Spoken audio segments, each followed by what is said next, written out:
writers and readers, I'm Christie Stratos, and today we're going to talk about keeping up and catching up with your word count. Some people are already past the expected word count. Some people are just keeping up, and a lot of people are behind. I am one of those people. So a great way to get past that is to do word sprints. And I used to really not like the idea of word sprints. My first year in NaNoWriMo, I didn't do them at all, and I didn't even bother to try them. I was like, no way, that doesn't make sense for me. I can't write that much at one time, and there's no way I'm going to have the inspiration or know where I'm going with my story enough to do something that fast. So first of all, let me just explain to you what a word sprint is in case you don't know. First of all, there is an official Twitter account for word sprints, so you can go check that out. I will link it down below. Word sprints are when you decide that you're going to write non-stop for a short period of time, which I've seen range from 7 minutes to 15 minutes.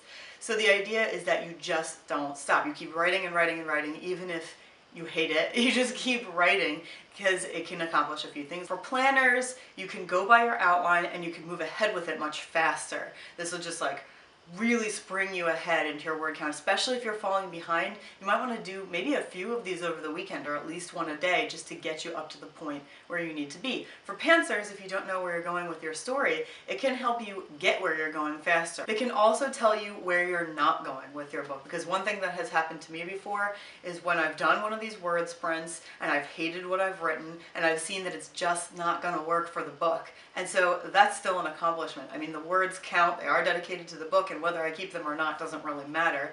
And don't delete anything, like I've said before, don't ever delete anything until after NaNoWriMo.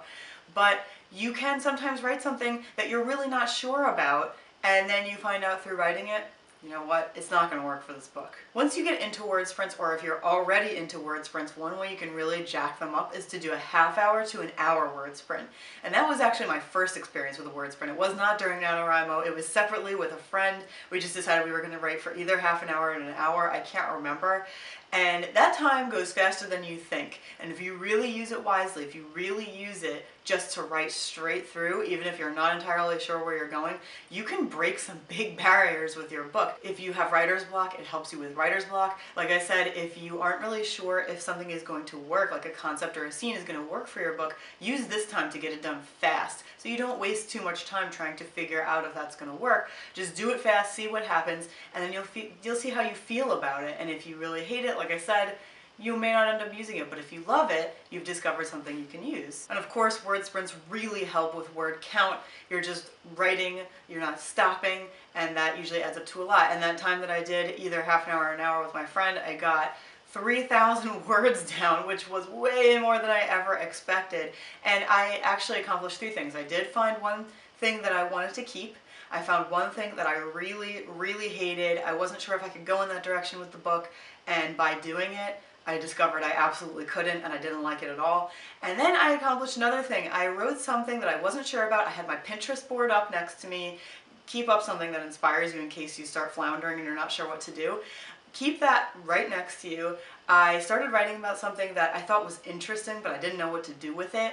Wrote it, decided it didn't fit with this book, but I am going to use it in another one. So I still accomplished something that way. So no matter whether you keep the stuff that you write or you don't, these word sprints will really help you gain ground in your word count, and they're going to help you expand your story, get where you're going faster, discover things about your writing and about your book. So I really hope that that helps you. Thank you so much for spending time with me, and I'm going to put a link down below. On Thursday at 10 p.m. Eastern Time, we're going to have a Writer's Edge podcast. It's on YouTube, and it's usually a panel of 5 or so writers. We will be discussing character arcs, so it would be great if you guys came. I think you'd really enjoy it, and it is a live event, so see you soon.